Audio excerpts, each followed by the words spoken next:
Can I get a thumbs up from anyone if the screen is visible?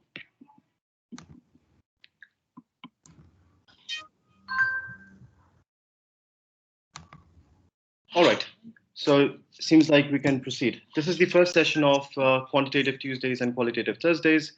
Today's Tuesday, so all we're going to be talking about is quantitative research methods. Um, Overall, what we will discuss would be the OLS regression methods, linear regressions. We'll talk about multivariate regressions. We'll see an example where we will interpret and conduct research in this session itself using quantitative methods. And at the end, we'll have a fun comparison of different software packages available.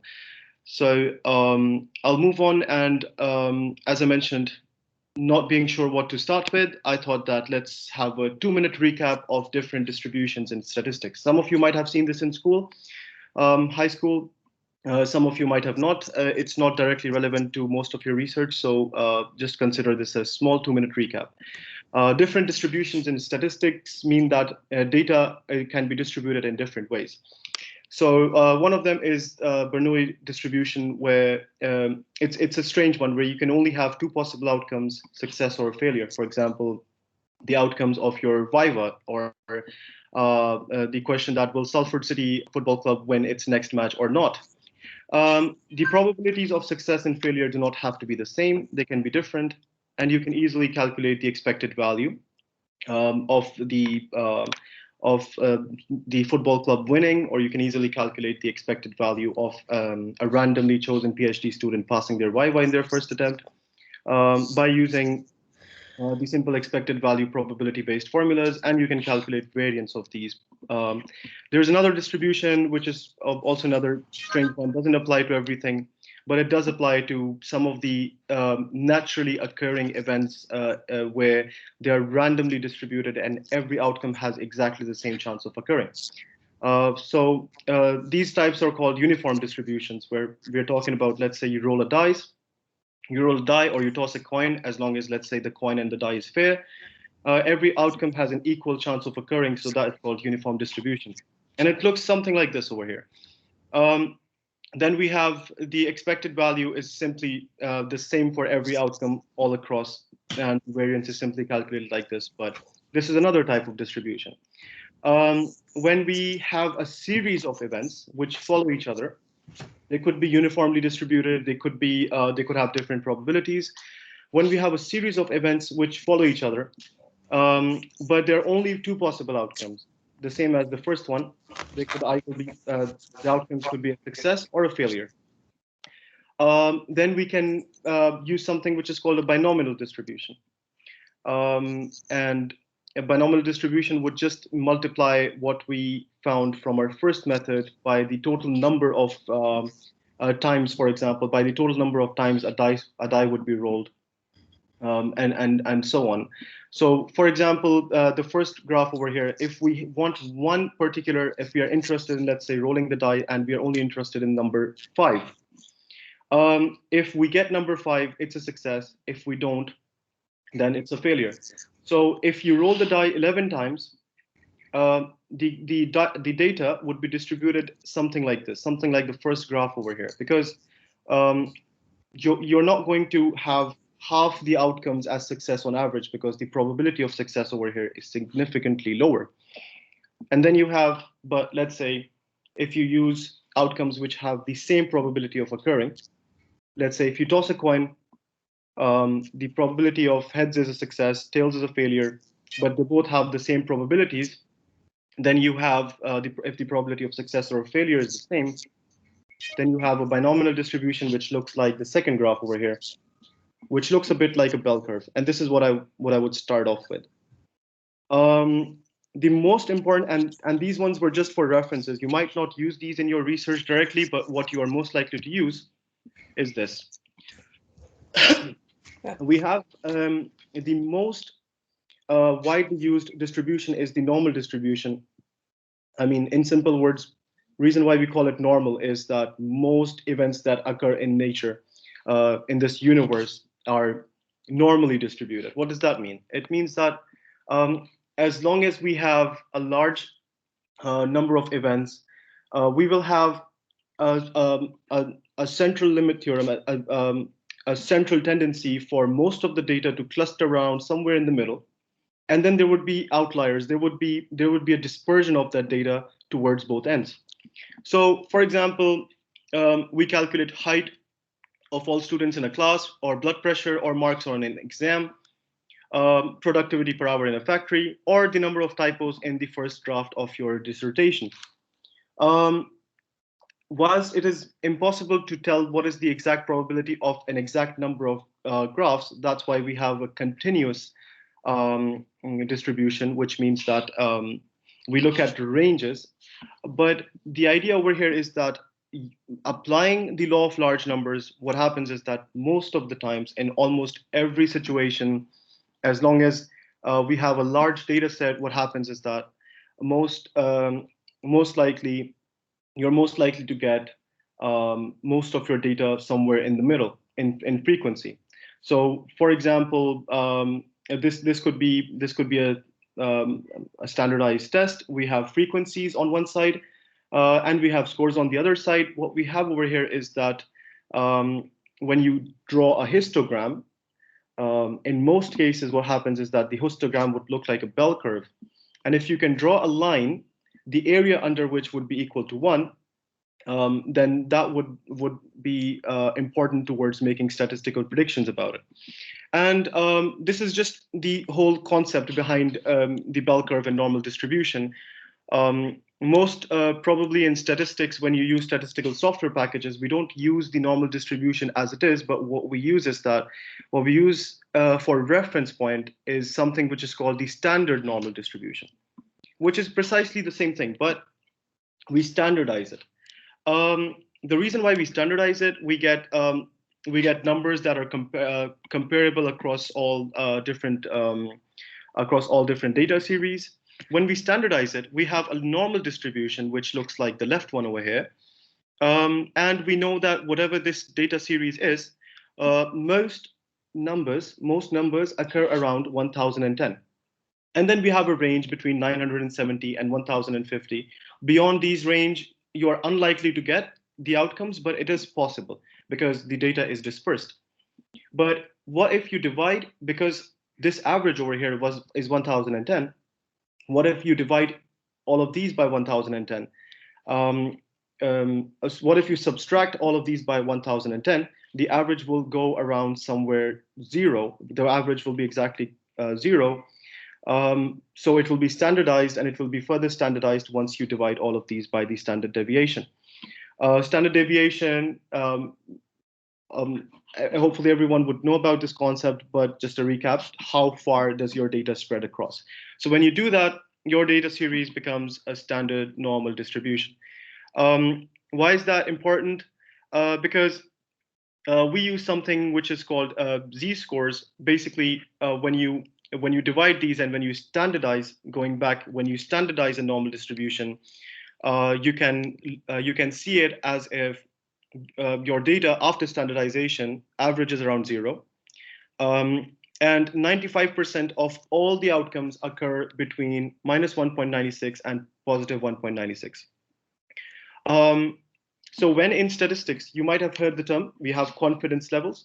So with 95% confidence, if you have a point, or throughout any of, if you have a score which is less than 1.96 or more than negative 1.96, you can say with 95% confidence that this is normal.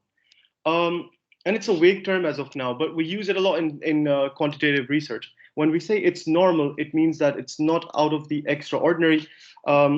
It's not due to, it's not far enough from the mean that it would be considered somewhat different at a 95% confidence level. And this is linked with everything that we use in quantitative studies, like p-values and so on. So basically, I'm not sure if this is clear, but to make it clear, let's look at a simple illustrative example. We have David. David spends 3 hours on literature review section on his PhD every day. Now, with a standard deviation of 2 hours, which basically means that David doesn't always spend 3 hours on his literature review. Sometimes he might spend 1, sometimes 5, and that's pretty normal. Most of the times he spends between 1 to 5 hours. The average can be 3 hours, and the standard deviation is 2. So one day he ends up spending 8 hours on his literature review, and again, using the very vague term to understand this concept, is that normal at the 95% level? So we standardize the output. As I mentioned, we subtract the average from it. 8 minus 3, we get 5 divided by 2. To further standardize it, because of the dispersion, which is the standard deviation, we get 2.5. So when we compare this on this plot, we know that 2.5 extends beyond 1.96, which is the, you can see those as confidence intervals. The idea is that this does not fall within the 95% confidence interval range. So what you can say is that if David somehow one day ends up spending 8 hours on his literature review, you can say with statistical confidence, to be precise, you can claim at the 95% confidence level that this is not normal, if that makes sense. So what is, and if you, and this is linked with p-values, as I mentioned earlier, it's all linked together. So if you want to know what is the exact p-value of this incident, it's 2.5. Most of you might have seen this, these sort of z-tables in high school. What we have is that, and this is just a recap for now so far. So what we have is that the p-value on this table for that, we get 0.9938, 1 minus 0.9938, 1 minus because this table represents the shaded area, and we are only interested in the area to the right of this. So 1 minus, we get a p-value of 0.0062. That means we can not only conclude at 95% confidence level, but we can also conclude it at 99% confidence level. And we have these different confidence levels in research, just to mention in our papers that this is the confidence level of our findings, and this is how sure we are that our findings are statistically significant at this level, and so on. So we use these tables, but luckily none of us would have to use these tables. It's just a reference point to see how things conceptually make sense. We have statistical software for these, and then we get p-values. So this is what the p-value corresponds to, basically. The p-value would, in a way, you can also interpret it as the area of this, the area which extends beyond 2.5. If the total area of this curve is 1, no matter how far it extends, the total area under this curve equals to 1, then the area beyond 2.5 would be 0.0062. That's how small it is. That's how unlikely it is that David would spend 8 hours in towards his literature review on a particular day. Moving on, when we use these kind of z-tables, when we use these kind of assumptions, we made two big assumptions over here. We were assuming that we already know how long does David spend on his literature review, and we knew the variance or the standard deviation, though in reality we don't know any of these. So we don't know the population mean, we don't know the population variance, and that's a big issue. If you don't know those, this table that we have does not apply. That's the z-table for which the population mean and variance is known already. But luckily, we have another distribution which is called t-tables, and from your statistical outputs, you might have seen t-scores and so on. From that type of distribution, you can say that using the law of large numbers, the t-scores which you get from your statistical software will approach, their limit is going to approach the z-scores for a large enough sample. What we have over here is that if we can only estimate these numbers using a sample, let's say we don't have data for David's entire PhD journey, but we can, let's say, examine his behavior for a span of 40 days. Then we have a sample data. From that sample, we can compute the average of that sample, which means the average number of days he's spending on his literature review, and we can calculate the sample standard deviation, using which we can do the exact same thing, but instead of using z-scores, we use t-scores, which are exactly what are applied by statistical software. We'll have an interesting discussion about different statistical software in a bit. But before that, let's talk about using least squares methods. You might know these methods as least squares, OLS, or simple regressions, and so on. And when we say that in research, like one type of research is you go to a lab and you use different chemicals, you merge them together, you look at reactions, you note them down, and so on.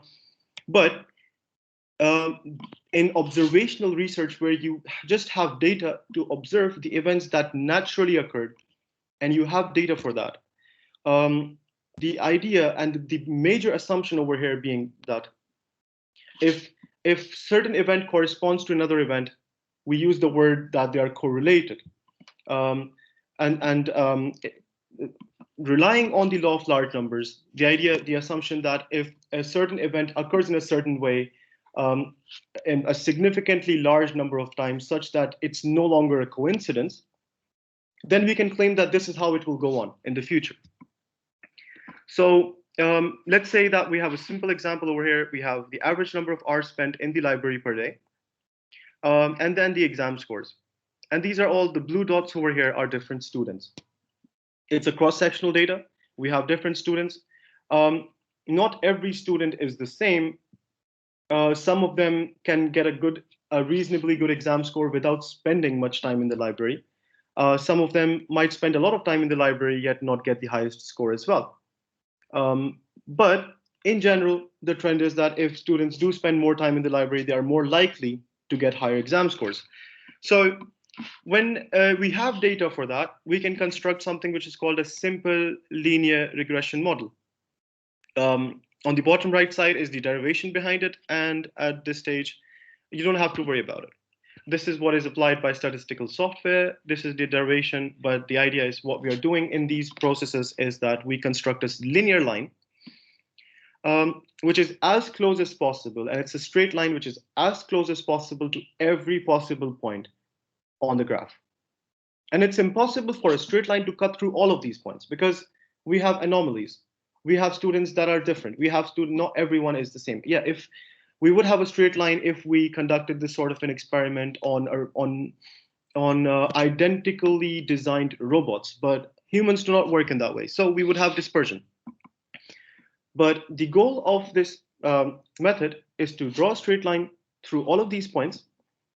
And the goal of this straight line is to find the least possible distance the line would have. And there is no other line which would be closer to certain points on the graph without sacrificing on being even more far than other points. How does it do that? The line considers the difference between each point, whether above or below the line, as a deviation. If we square them, negative or positive values all become positive. And the goal of this method is to minimize those squares. Hence, it's called the ordinary least squares, or the method to minimize the squared deviation between the line and these points. So all of these names given to this method is basically just trying to find the line of best fit, which is also what it is called. And this is a simple linear regression, which only involves two variables: exam scores, number of hours spent in the library. It can be more than that. But when it's more than that, when we have two variables, we can plot them on a two-dimensional plot. If we have three variables, we can plot them all together on a three-dimensional plot. The same idea would apply, that the line would three-dimensionally go through all of those points, and the line would minimize the difference. But if we have more than that, we can't really plot them, but we can statistically calculate them. So the simple linear model, which is y equals to a plus beta x plus the error term. And the error term is basically these minute differences between the actual values and the value on the line. Basically factors which can be explained by other variables or are just coincidental or are not included in the model. But that can be extended to include more variables. You can just, in addition to including what affects the exam scores, number of hours spent in the library, or number of hours spent studying at home, or your IQ scores, Or some studies have tested that how does your parents' IQ scores affect these? And is there a correlation? Maybe yes, maybe not. And those are different, just one of the million possibilities of research that you can conduct using quantitative methods. So we move on, and let's now get to the practical bits. Let's conduct an analysis, and we have enough time in this session to be able to do that. I have gathered data for 76 countries using the World Bank database. And the two data points that I've gathered from this is per capita income adjusted for purchasing power parity. Basically, the average income of a person in each of those countries. And we are interested in the literacy rates. We are interested in the fact that do literacy rates correspond to higher literacy rates correspond to higher income? We can simply just plot it down, and we can see that, yeah, there is a positive correlation, as we would expect. Countries with higher literacy rates have higher per capita income. But just to be precise about by what extent, and you can measure by what extent, if literacy rate increases by 1%, what would be the change that you would expect on the GDP per capita, on the average income? And that just helps out in economic policy measures. And you can say that all we have to do in the next 5 years plan for a government is that if we increase literacy rates by 5%, we can expect this much impact to be made on the average income and well-being of an average individual in that country. So I'm going to minimize this, and we will open Stata. I have already downloaded data on Stata and imported from an Excel file, and we can use commands like we can regress using a simple regression. We can regress the GDP per capita, and we can regress it on the literacy rate. What we are interested in is that to what extent does the literacy rate affect GDP per capita? And here is the outcome. So, and this also tells us about the interpretation. When you are doing quantitative data analysis, the first thing which people do when they get a regression output is that they just go straight and they look at the p-values. They're like, oh, wow, we have statistically significant results. Over here, the p-value is 0.000, and so on. Basically means that these results are not only robust to the 95% confidence level, but also the 99% confidence level. So we can be pretty sure that higher literacy rates are definitely associated with, and we can be statistically confident to the level of beyond 99%, looking at the p-values. So we can claim that high literacy rates, because the coefficient is positive, high literacy rates correspond to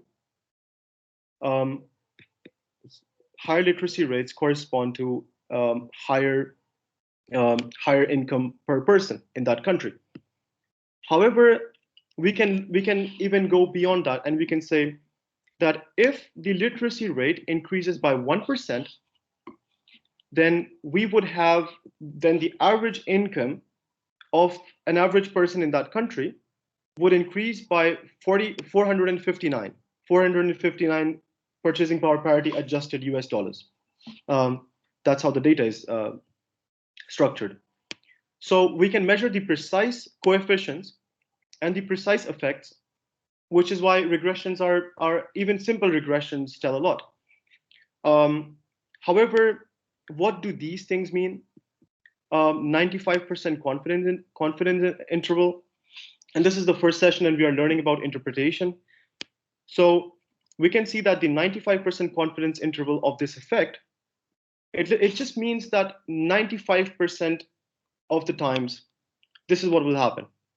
If literacy rate of a country is higher by 1%, GDP per capita is also likely to be higher by an amount between these two.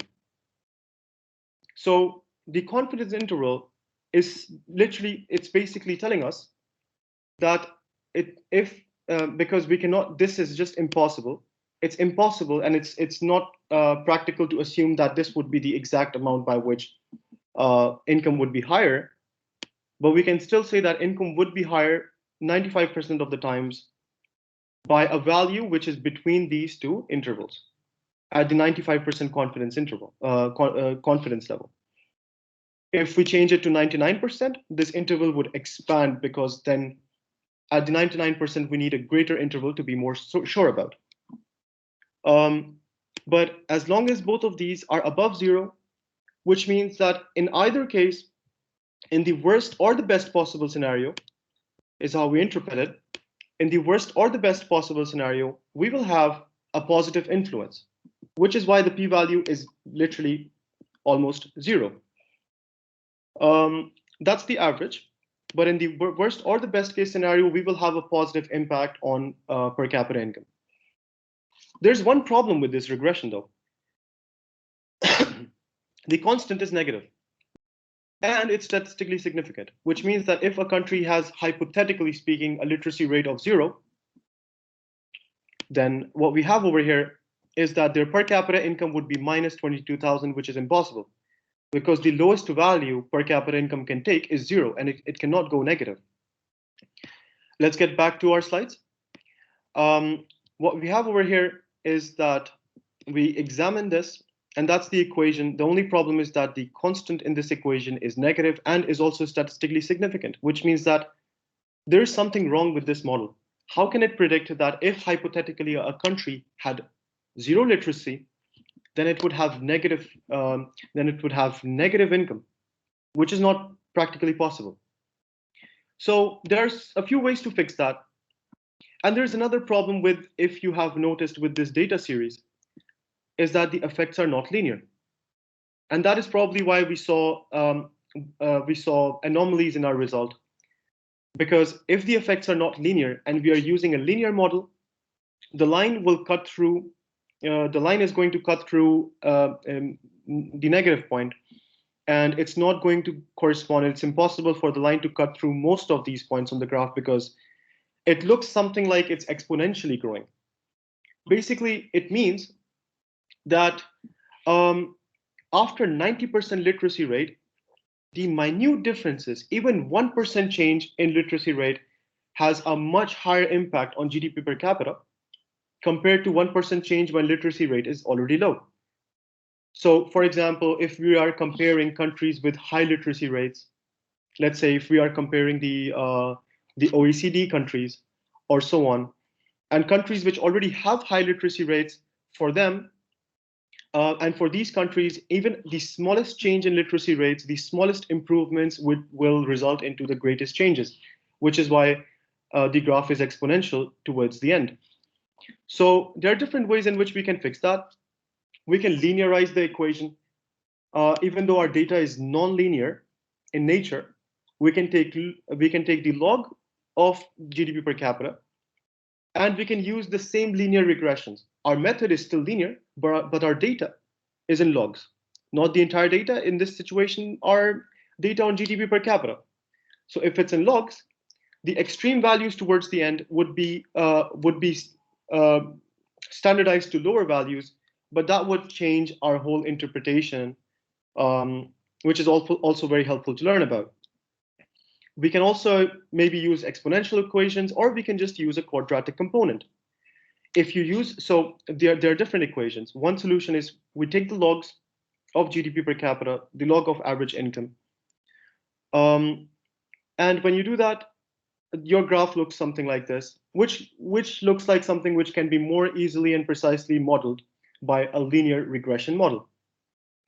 And then you can also, instead of doing that, you can add just a quadratic component, which would try to measure the fact that for larger values of literacy rate, for literacy rate which is close to, let's say, 95% or 100%, for larger values, the effect of literacy rate on income is not the same as the effect of literacy rate on income for smaller values of literacy rate. And that's also one way to do it. And in quantitative methods, we use all of these different approaches.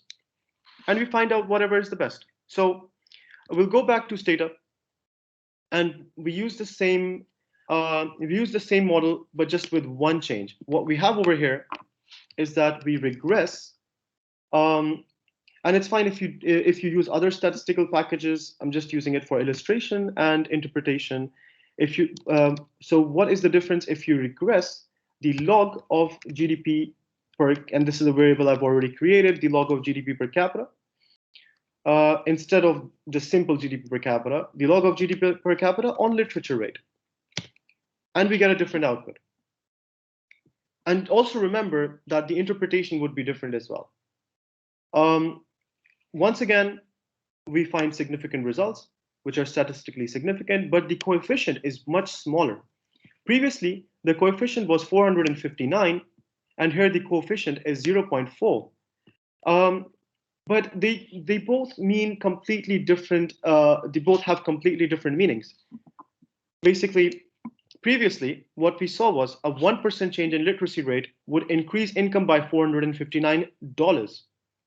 Over here, we have a 1% increase in literacy rate would increase income by 4.3%. And that is because we took the log of the GDP per capita.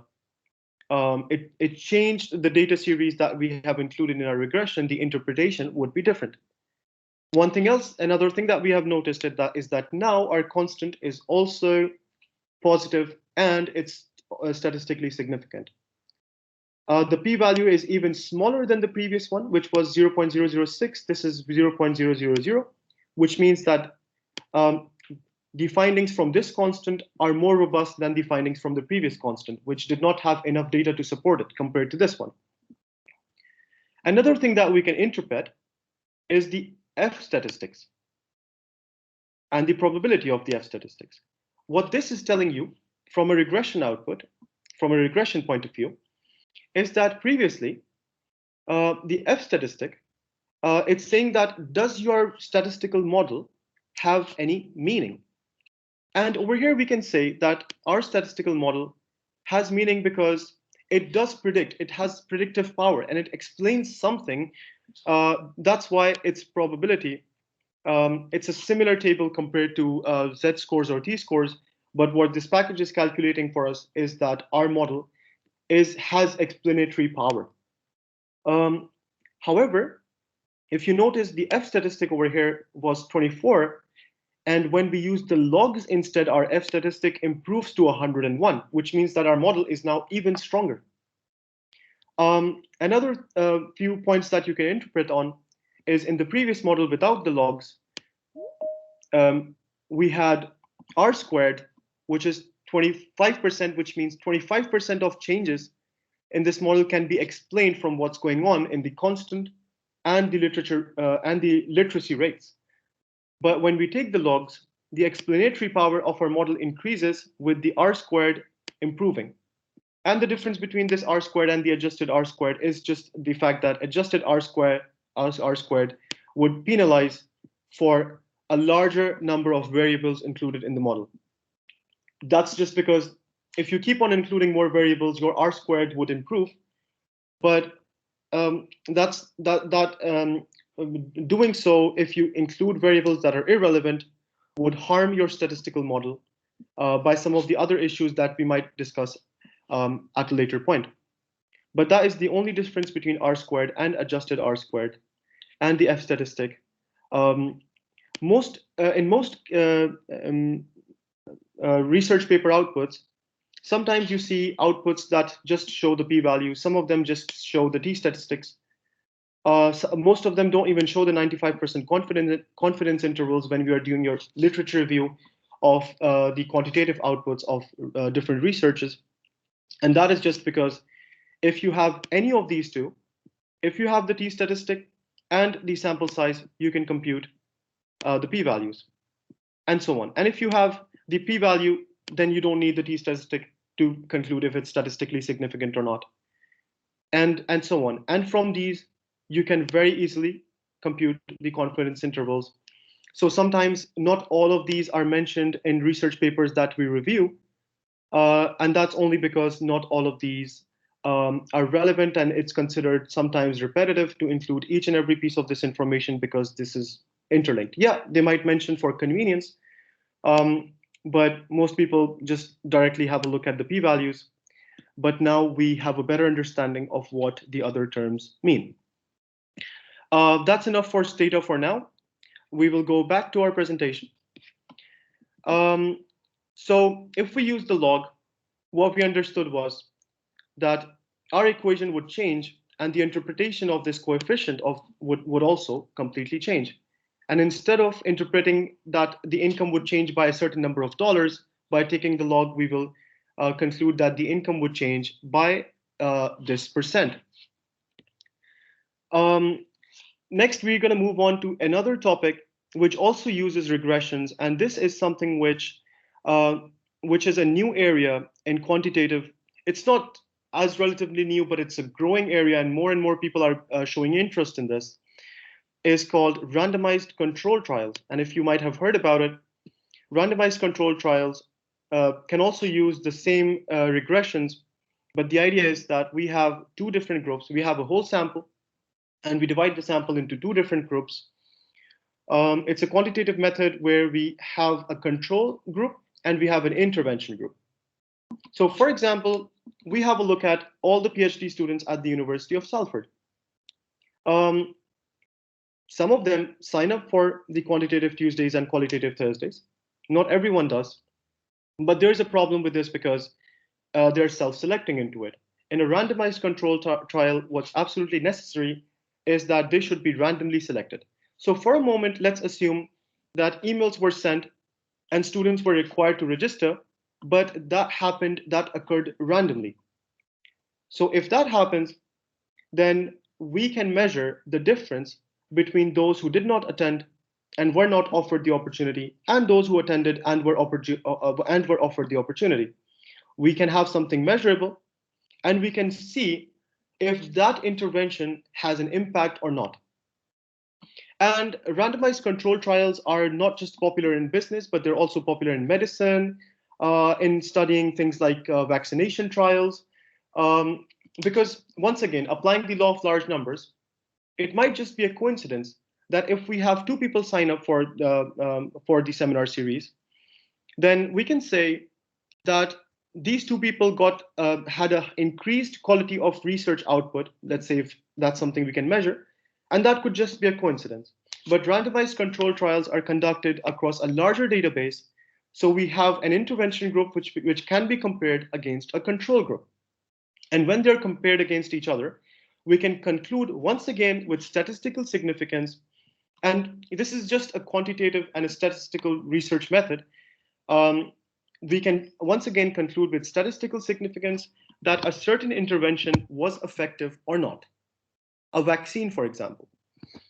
Now we're going to move on to the interesting part where we'll see all of us from different backgrounds might have different understanding of different econometric software or different quantitative research analysis software. So I would like to know what is the level of understanding and what econometric software do you all use and so on. I've prepared a small quiz. It's on Kahoot. If you can scan this QR code or just type in kahoot.it into your internet browser. It's more convenient if you do it on your mobile devices, but you can also do it on your laptops. Just give me a thumbs up when you have done that. You have to type kahoot.it into your internet browsers.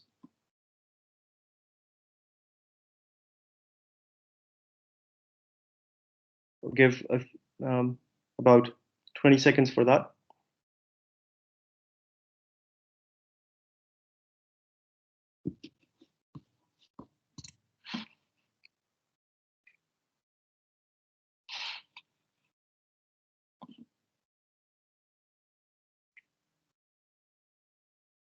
It's going to show you a code that you have to input. And meanwhile, we'll start the quiz.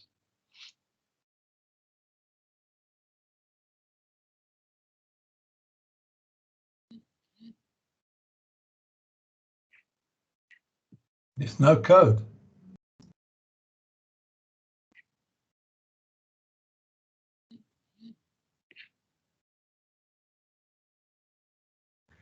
Hi, Musas. I think we already the pin is now on the screen.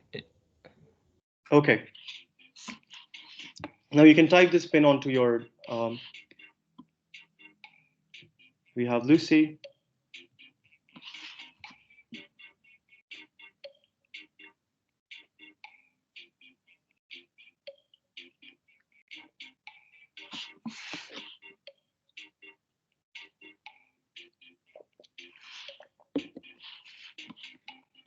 Hannah, Osman, Abdullah, Anna, Charles, Perry.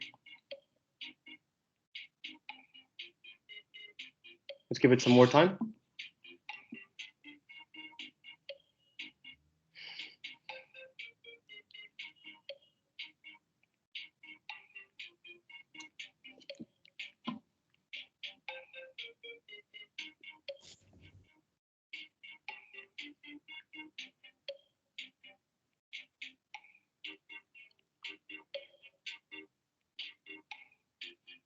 Is anyone having trouble logging in, or is it easy for everyone to?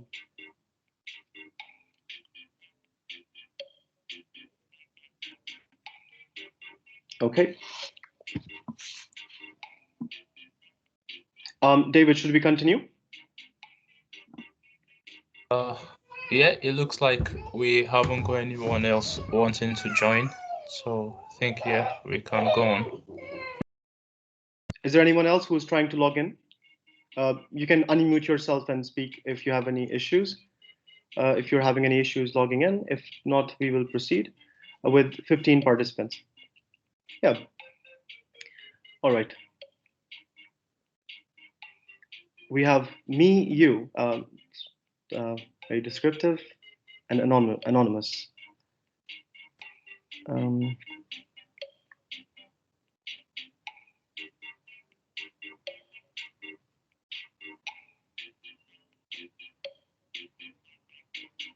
All right, hoping everyone has joined in. Thank you. Let's start.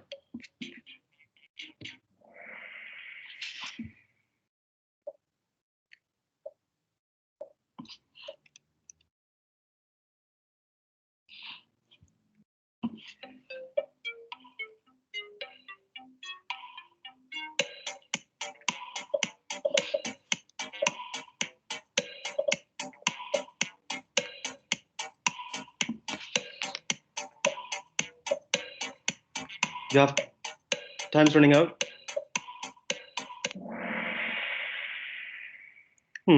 6 of you got it right. 4 chose R, and then okay. Remember that you have 20 seconds to answer, so it's whatever is your first best guess, you can choose it, just so that you don't lose points for not answering. All right. And the quicker you answer, the more points you get. We'll move on. Anna is leading, followed by Steph and Lucy. Which of the following is most popular in psychological research?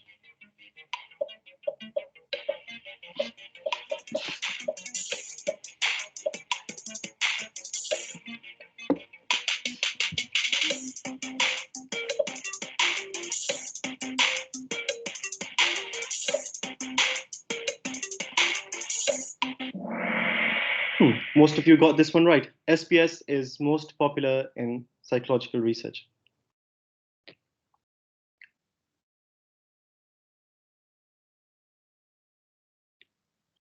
All right. Anna and Steph competing. Hannah moved up. Next question. Which of the following can be used for regression analysis?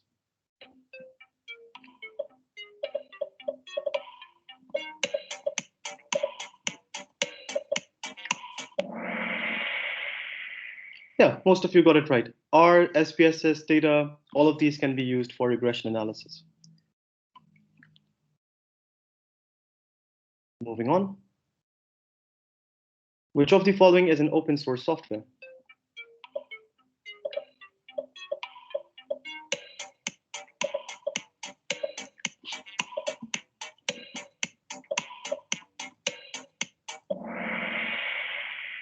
Yep, R is the only open source software listed on all of these options.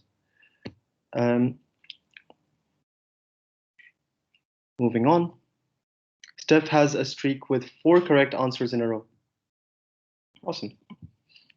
What is the meaning of open source?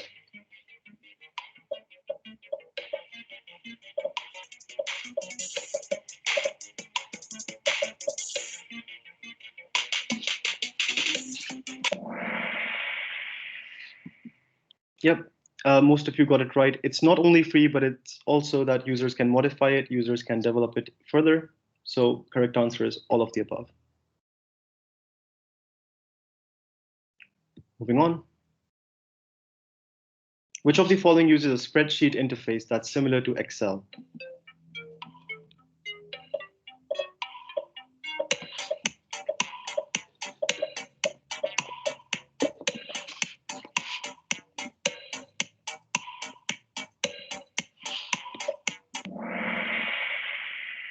Yep, SPSS is most closer to Excel in terms of its interface. It has a spreadsheet type of an interface. Okay. Moving on. Which of the following is the easiest preferred option for time series econometrics? It's a tough one.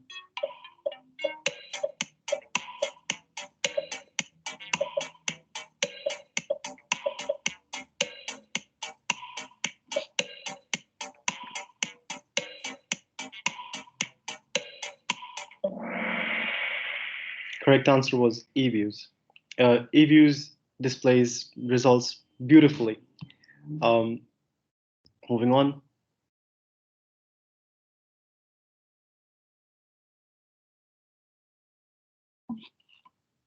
Which of the following has the widest possible application across the field of data analytics?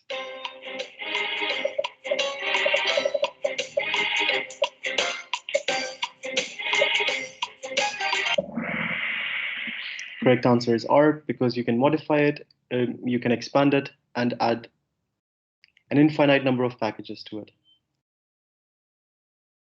All right. Which of the following has the most aesthetic, better looking regression outputs?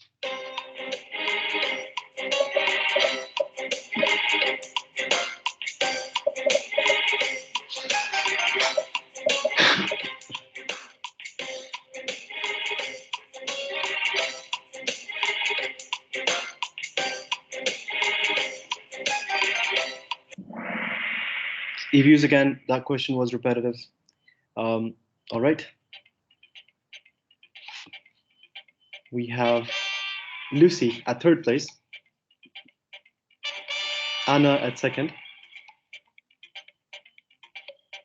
Oh. And Steph at 1st place.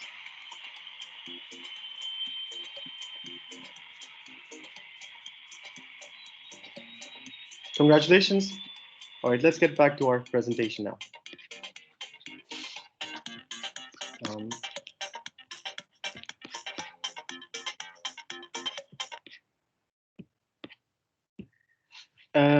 Here we have, we're going to conclude this in a minute.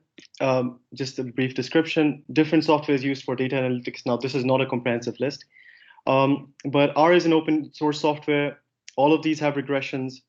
The rest of these listed are not open source, which means that you have to pay to access them, which means that they cannot be indefinitely modified, and there are subscriptions to those. One of the most expensive ones, SAS and then SPS. SAS is about $8,000 per year. SPS these are just some of the prices that I found off the internet. Don't quote me on this, please. But what we're interested, because we have subscription from the university, but the reason why I've mentioned it over here is that if you are looking forward to master one of these, then you might want to choose the one which can be easily acquired affordably, even after you complete your research and want to install it in your future devices. Next, we have R is most popular with data scientists and researchers. SPS is most popular with social sciences, medical and psychological research. eViews is best known for time series econometrics, has a simple interface, and output is very easy to read. SAS is most popular with the pharmaceutical sector, and Stata is most popular with econometricians. Fairly, SPSS and eViews, I would rank them easy. SPSS has an Excel spreadsheets type interface, which makes it easier, but eViews has a simpler interface, which makes it but eViews has limited application in terms of it's more about econometrics, and it has a lot of functions that it might not be able to do. Stata has a set of thousands of commands. If you can learn them, then Stata is easy for you, but that makes it complicated again. Then we have R, which can be very complicated and can be most complicated, but that depends on your use, because you can keep on adding packages to it. Depending on the complexity of what you require from it, it's almost certainly the answer would be yes, R could do it. But the complexity would depend on what you need out of it. All right, that was it. Thank you for joining. But before that, I will talk about what's happening next Tuesday. Next Tuesday, we will be talking about panel data. We'll get into more details of regressions, and we'll talk about fixed effects, binary dummy variables. So things like if you have variables which are not numerical, but if you have variables which are like yes or no, or they're a month of the year, there are months of the year, or if you have variables which say which are colors instead of numbers, how can you use those in your regressions? And how can you add categorical dummy variables, and how can we make sense out of them? That is important, because if you know more about that, you can conduct surveys and you can design surveys which might ask simple yes or no or true or false questions from the participants. Or it might be multiple choice, simple quantitative survey. But if you know how to quantify and use categorical dummy variables for these yes or no based questions, then you can use them in your regressions and also conduct a quantitative analysis to confirm the statistical significance of your outputs. Having said that, sometimes yes or no questions can have different type of results in regressions, and sometimes people prefer to use probit or logit models. You might have heard of those. We'll have a quick recap of those too in the next session. With this, I'll stop sharing my screen. I'll open the floor for questions.